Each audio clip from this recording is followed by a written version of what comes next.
Pada tahun 1999 di Sierra Leone, Afrika Barat, sedang berkecamuk perang saudara memperebutkan tambang berlian. Perang tersebut terjadi sejak tahun 1991 yang memakan korban jiwa ribuan orang dan jutaan orang mengungsi. Suatu hari seorang nelayan setempat bernama Salomon membangunkan putranya yang bernama Dia, agar dia bersiap-siap ke sekolah. Awalnya dia menolak untuk pergi bukan karena dia malas tetapi karena dia terlalu lelah untuk berjalan sejauh 5 km untuk mencapai sekolah. Tetapi Sulaiman mengingatkannya, mimpinya menjadi seorang dokter dan segera dikatakannya perang akan berakhir dan bahwa Sierra Leone akan menjadi tempat yang lebih baik bagi dia untuk belajar untuk mencapai mimpinya. Semua usaha dan pengorbanannya pasti akan terbayar. Mendengar itu membuat dia merasa termotivasi untuk bersekolah lagi. Setelah memastikan putranya telah berangkat sekolah, Sulaiman berangkat ke laut untuk memancing. Sore harinya setelah menjemput anaknya dari sekolah, dia berjalan pulang bersama, ketika mereka secara tidak sengaja melihat Front Persatuan Revolusioner atau singkatnya RUF, sekelompok pemberontak yang berperang dalam perang saudara. Salomon segera bergegas untuk sampai ke rumah untuk menyelamatkan keluarganya. Sayangnya dia ditangkap para pemberontak.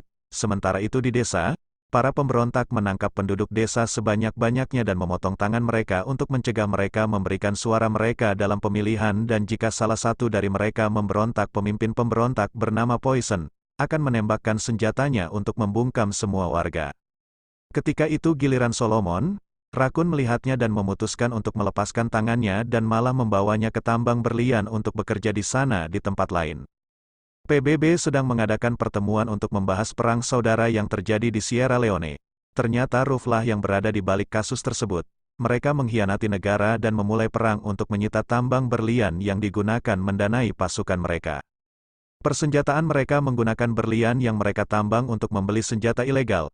Pada awalnya negara-negara tersebut telah sepakat untuk tidak mengimpor berlian dari daerah konflik. Tetapi para penjual ilegal selalu menemukan cara untuk menyelundupkan berlian dan transaksi mereka masih terjadi.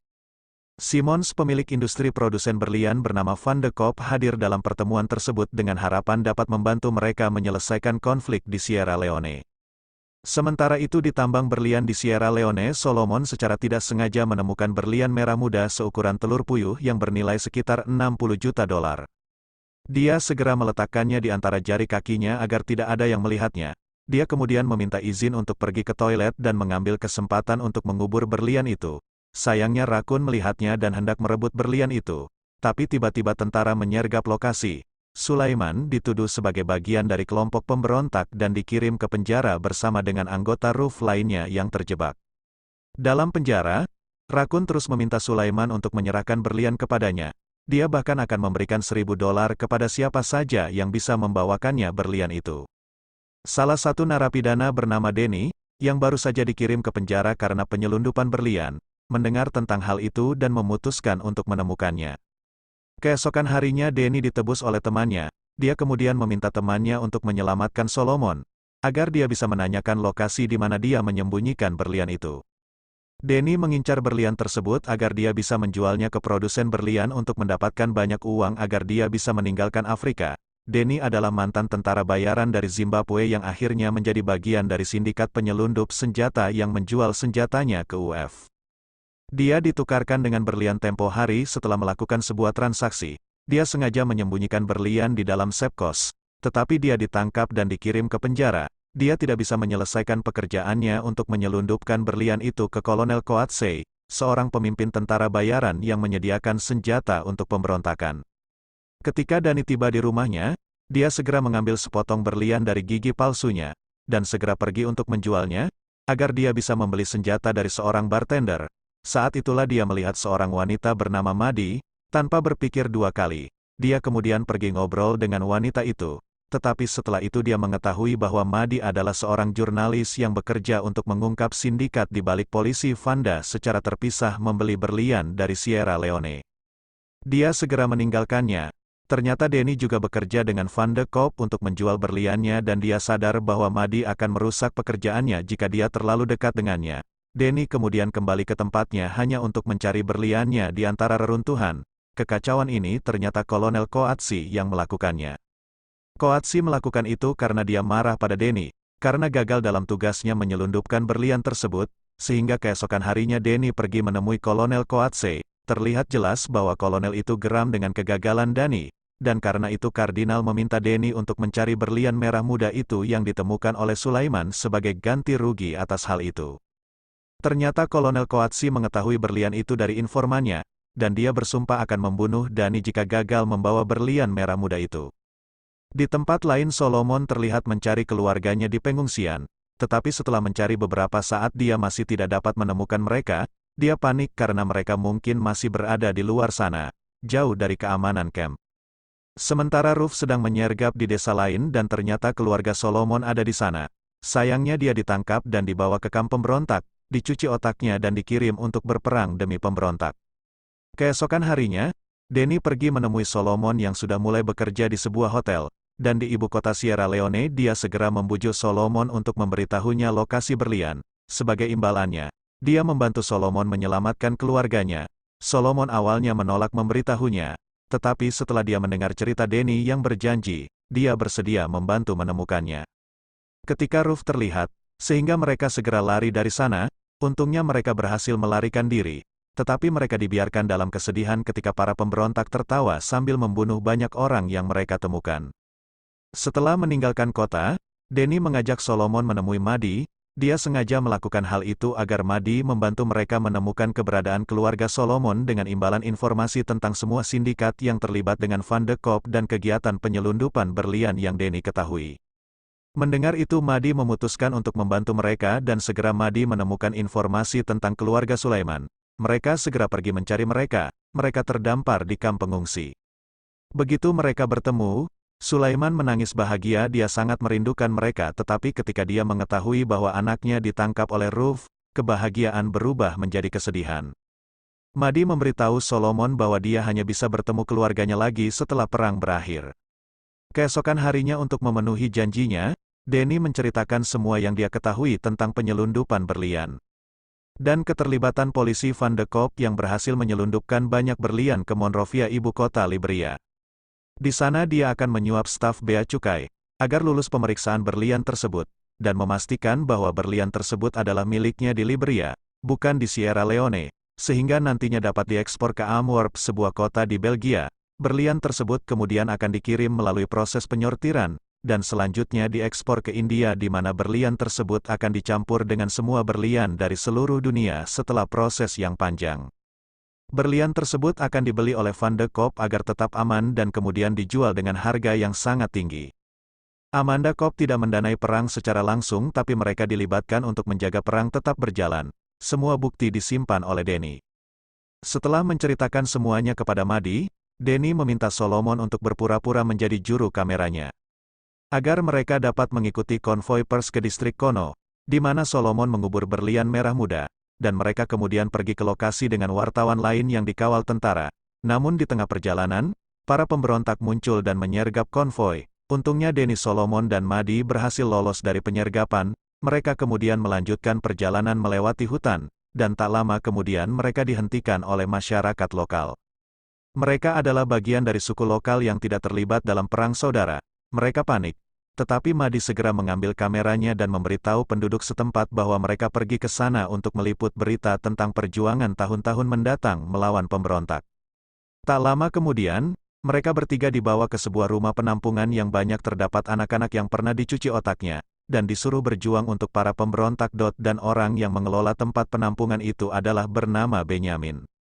Di sore hari, sambil menonton anak-anak bermain, Benyamin menceritakan kepada Denny kisah ketika dia berhasil menyelamatkan anak-anak dari kelompok pemberontak. Dia kemudian memberitahunya bahwa semuanya berawal memiliki kebaikan dalam hati mereka, namun tindakan mereka lah yang menuntun mereka menjadi seperti itu, dan dengan memberikan sedikit cinta bahkan yang terburuk sekalipun akan kembali pada kebaikan. Tak ada yang tahu apa yang akan membawa mereka pada jalan Tuhan. Perkataan Benyamin membuat Denny berpikir kembali tentang kehidupannya. Dan ketika Madi mendekatinya, dia segera putus asa dan mencurahkan isi hatinya dan berbagi masalahnya dengannya. Dia mengatakan kepadanya bahwa ibunya dilecehkan dan ditembak, sementara ayahnya dipenggal dan digantung di derek di sebuah gudang yang ditinggalkan.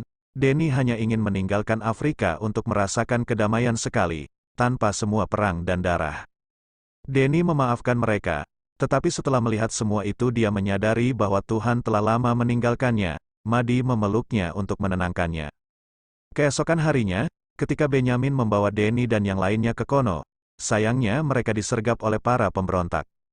Benyamin tertembak dan terluka parah. Denny kemudian pergi dengan kecepatan penuh untuk meninggalkan tempat itu dan melarikan diri dari penyergapan. Setelah itu, Dani pergi menemui Kolonel Koatsi yang ternyata telah menunggu mereka di Kono. Dia menyuruh Denny untuk mengambil semua peralatan untuk menggali berlian.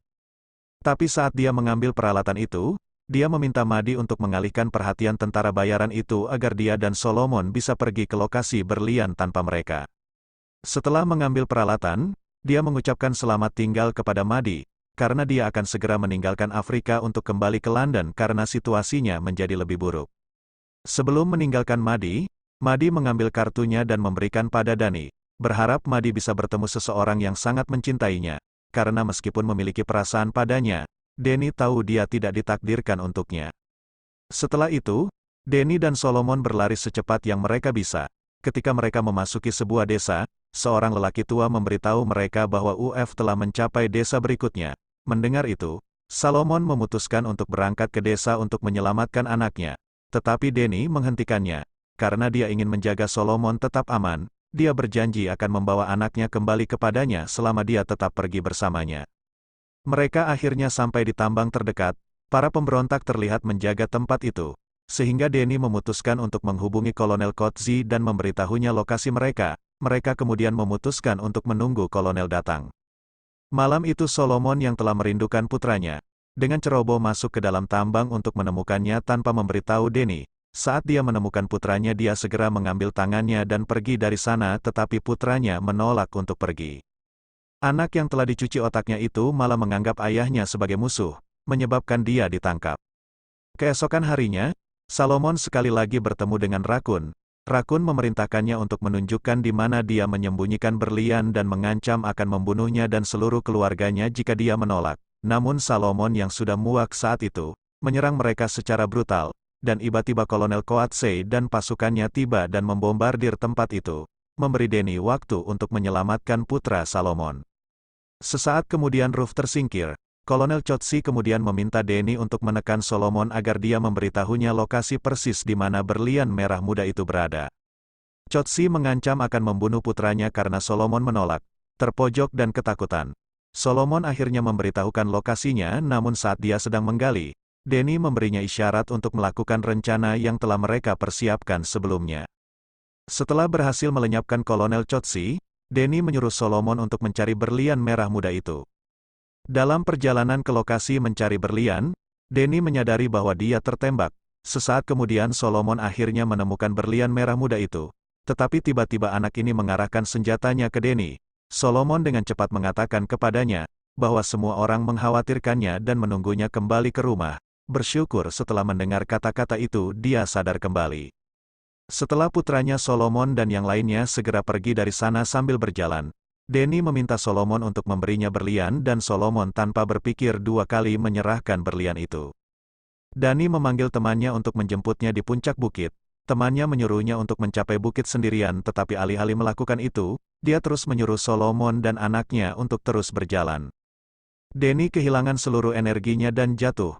Mengetahui bahwa Denny terluka Solomon segera menggendongnya. Denny menyuruh Solomon untuk menurunkannya, dia tahu bahwa dia tidak akan berhasil sampai ke puncak bukit. Dia mengembalikan berlian itu kembali, dan dia juga menyuruhnya untuk segera menelepon Madi segera setelah dia tiba di London setelahnya. Solomon dan anaknya meninggalkannya untuk terus berjalan sambil menunggu waktunya tiba. Dia menelepon Madi, dan Madi mengatakan janjinya untuk menjaga keselamatan Solomon dan keluarganya. Dia bersyukur karena harus bertemu dengan wanita baik hati seperti Madi. Dan setelah berpamitan, akhirnya Denny menghembuskan nafas terakhirnya. Keesokan harinya mereka tiba di London dan langsung menemui Madi. Hari itu dia akan menyerahkan berlian merah muda itu kepada Simons, sedangkan Madi akan mengawasi dari jauh. Segera setelah Simons tiba dan hendak memberi Solomon $2 juta sebagai imbalan atas berlian itu.